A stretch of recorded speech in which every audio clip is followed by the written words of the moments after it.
చదవండి. కాలమును బట్టి చూస్తే మీరందరూ ఎవరంట?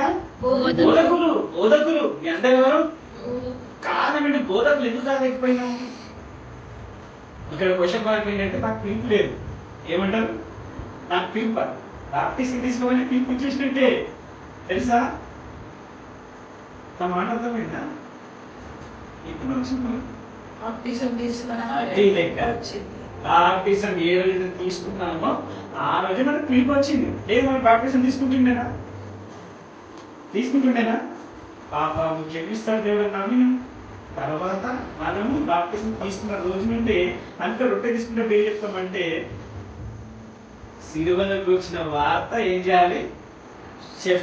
చెప్పాలి అని. అదే కదా బోధ. అంతే కదా, కాలం బట్టి అదే బోధ చేయాలి. ఈ బోధ చేయకుండా మనం అనుకుంటామంటే దేవుడి గురించి మంచి బ్రతికితే చాలు అనుకుంటున్నాం. కాదు, బోధ చేయాలి. మనం ఏం చేయాలి? బోధ